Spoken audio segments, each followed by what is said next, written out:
ओशो कहते हैं कि मनुष्य दुखी इसलिए नहीं है कि जीवन कठिन है।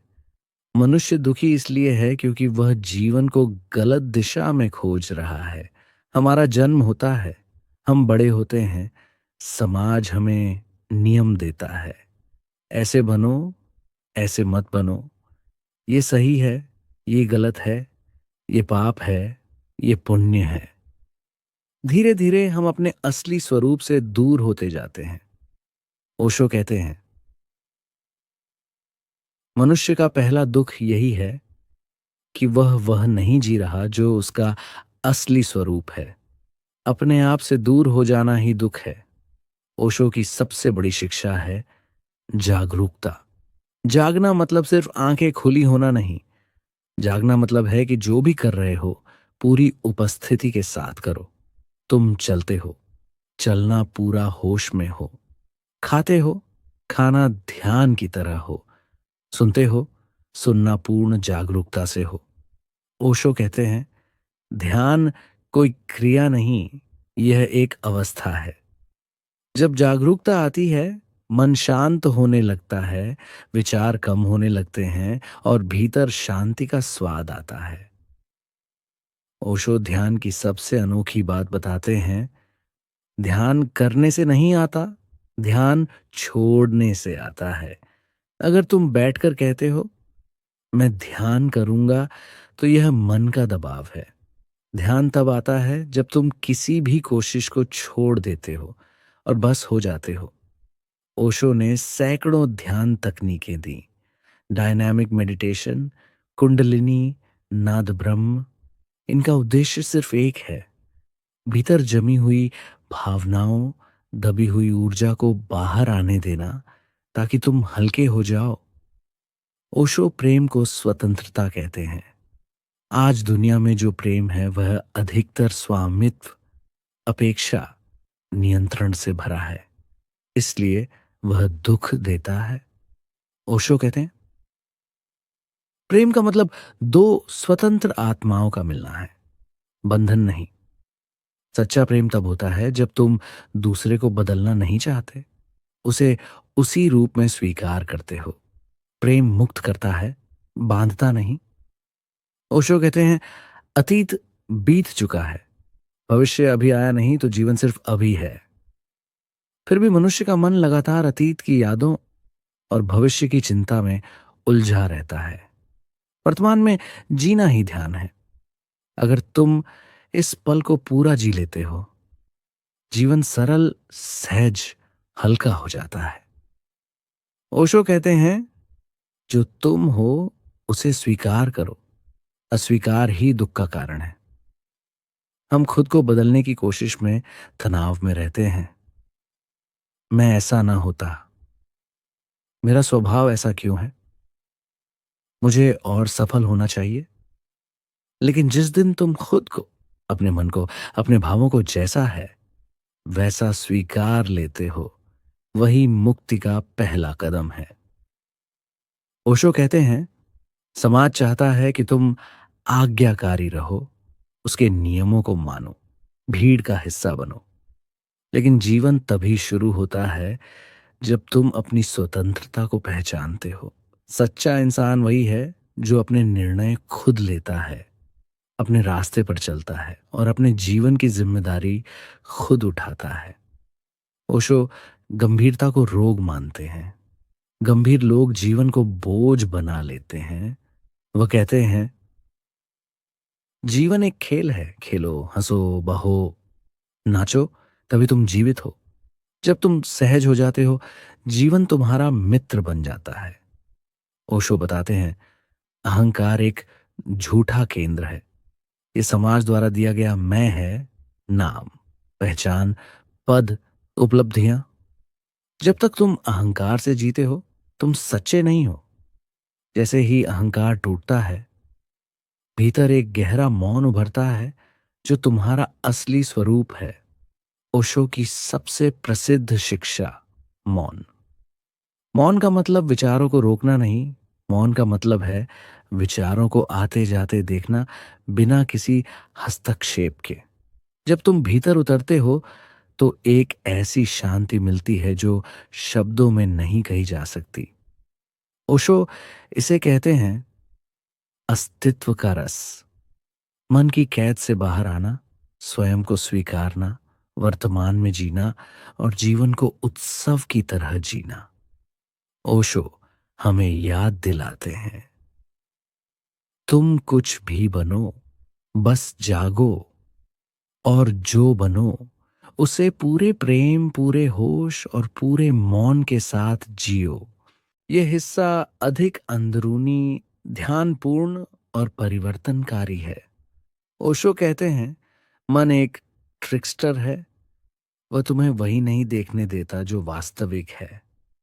मन का काम है टुकड़े टुकड़े में सोचना, विभाजन करना, तुलना करना, न्याय करना।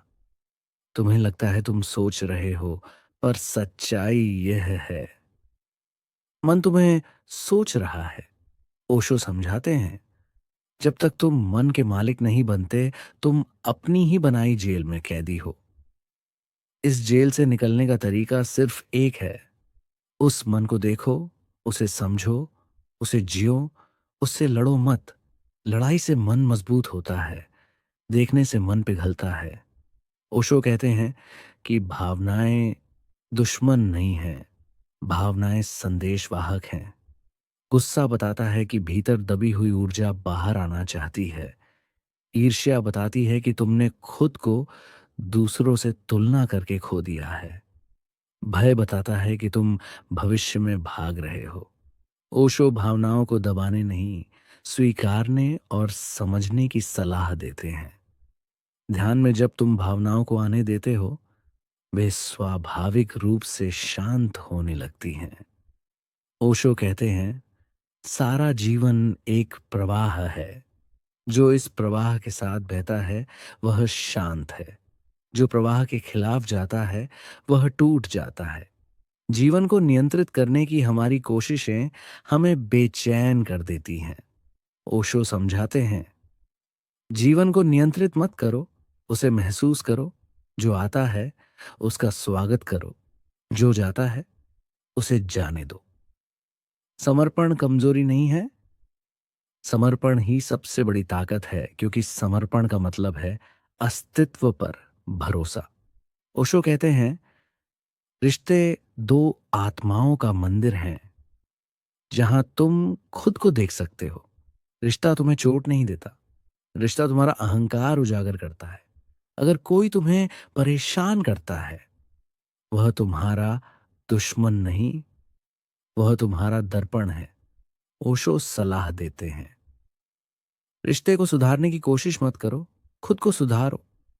जब तुम बदलते हो, सारा संबंध बदल जाता है। ओशो कहते हैं हर मनुष्य सृजनशील है, लेकिन समाज उसे मशीन बनाता है। सृजनशीलता का मतलब सिर्फ कला नहीं, सृजनशीलता का मतलब है तुम खाना बनाते हो, प्रेम से बनाओ। तुम चित्र बनाओ, पूरे मन से बनाओ। तुम काम करो, पूरा दिल लगाकर। जो भी करो, उससे तुम एक नई ऊर्जा दुनिया में ला रहे हो। ओशो कहते हैं जब तुम सृजनशील होते हो, तुम ईश्वर के साथ सहयोग कर रहे होते हो।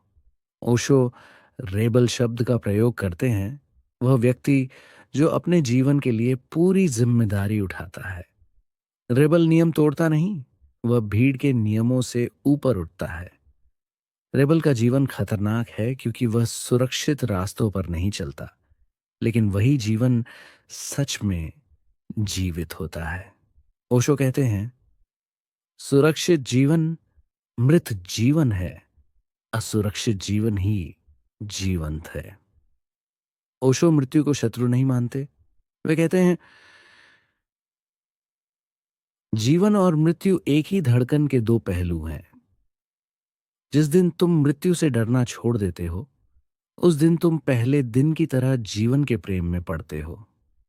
ओशो मृत्यु से डराने वाले नहीं, मृत्यु को समझाने वाले गुरु हैं। वे कहते हैं मृत्यु एक अंत नहीं, यह जल की बूंद का महासागर में मिल जाना है। जो व्यक्ति पूरी तरह जीवन को जी लेता है, वह मृत्यु को भी उत्सव बनाता है। पहले घंटे में हमने मौन को समझा, अब ओशो मौन की गहराई में ले जाते हैं। मौन का असली अर्थ है स्वयं से मिलन। जब बाहरी शोर रुक जाता है, जब भीतर का शोर शांत हो जाता है, तब एक असीम अनंत शांत विस्तार उभरता है। यह मौन कोई अनुभव नहीं, ये अस्तित्व का केंद्र है। ओशो कहते हैं, अगर तुम मौन को जान लेते हो तो तुमने ईश्वर को छू लिया। ओशो ध्यान के अंतिम चरण को कहते हैं साक्षी भाव। साक्षी भाव का मतलब है जो भी हो रहा है वह तुमसे अलग है। विचार आ रहे हैं, तुम साक्षी हो। भावनाएं आ रही हैं, तुम साक्षी हो। शरीर थका है, तुम साक्षी हो। मन परेशान है, तुम साक्षी हो। तुम देखने वाले हो, अनुभव करने वाले नहीं। जब एक दिन सब कुछ दिखाई देने लगता है और तुम सिर्फ देखने वाले हो, उस क्षण जीवन बदल जाता है। ओशो कहते हैं, जीवन कोई समस्या नहीं, जीवन एक उत्सव है। जो व्यक्ति जाग जाता है वह हर छोटी चीज में उत्सव पाता है। हवा का स्पर्श, बाहर की खुशबू, पेड़ों की छाया, हंसी, नृत्य, मौन, हर चीज में ईश्वर है। ओशो कहते हैं, जो व्यक्ति उत्सव मनाता है वह कभी बूढ़ा नहीं होता, वह बस परिपक्व होता है। अगर तुम इन 2 घंटों की सीख को जीवन में उतार लेते हो तो तुम एक नई यात्रा में प्रवेश करते हो। ओशो का अंतिम संदेश है 1, जागो 2, स्वयं बनो 3, आजाद रहो 4, ध्यान में जियो 5, उत्सव में जियो 6, प्रेम में डूबो 7, मौन को अपना घर बनाओ। ओशो कहते हैं,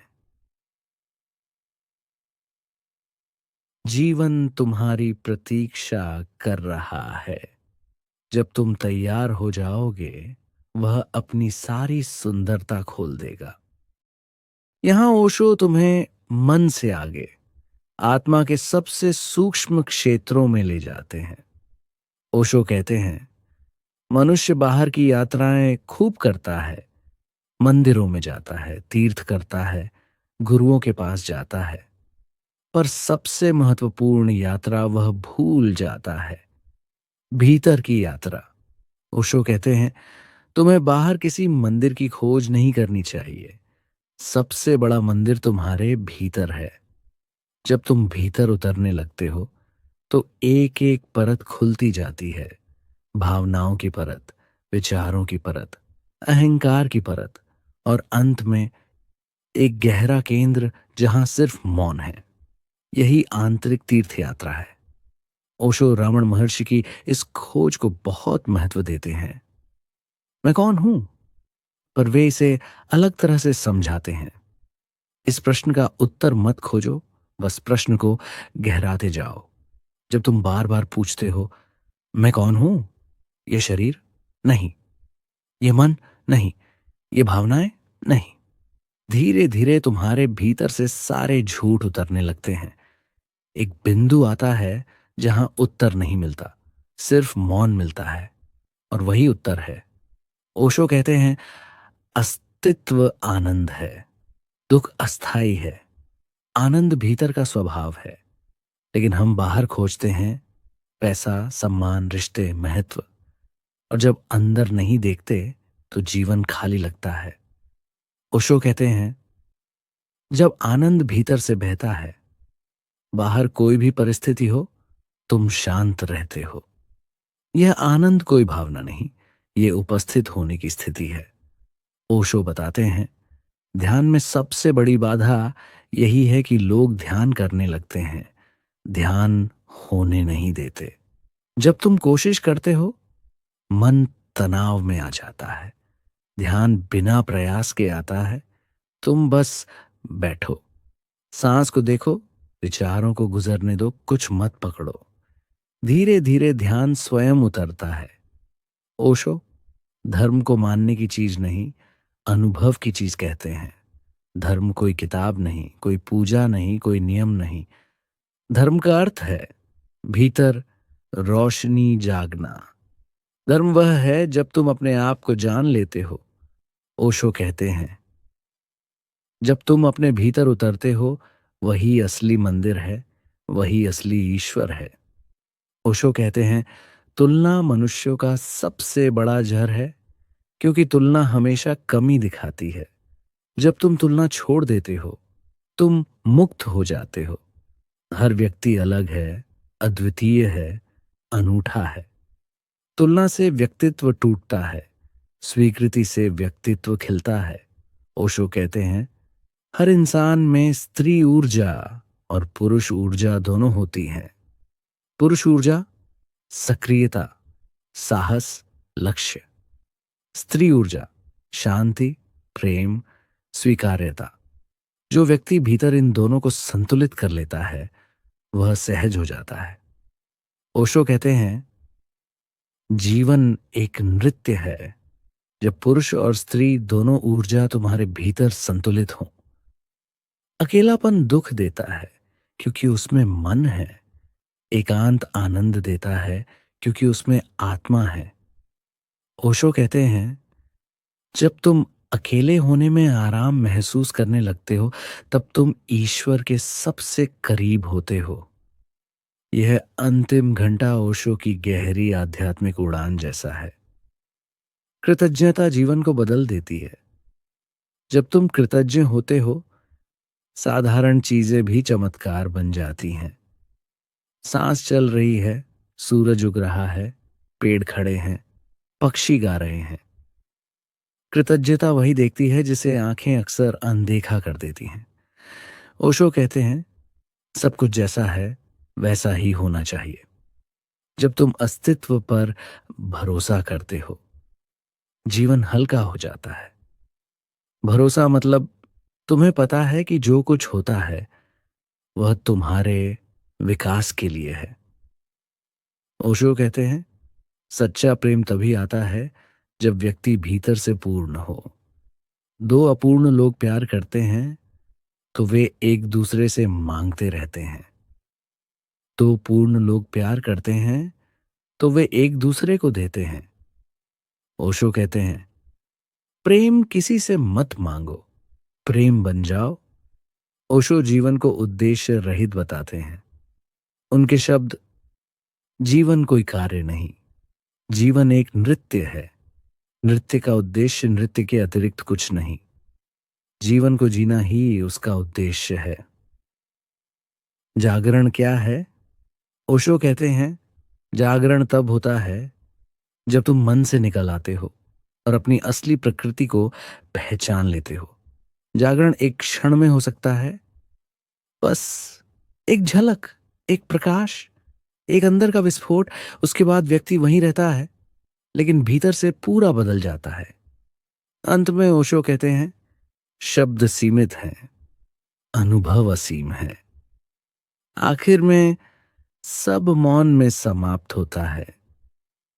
वही मौन जहां सारे प्रश्न गिर जाते हैं, सारे उत्तर पिघल जाते हैं और सिर्फ होना बचता है।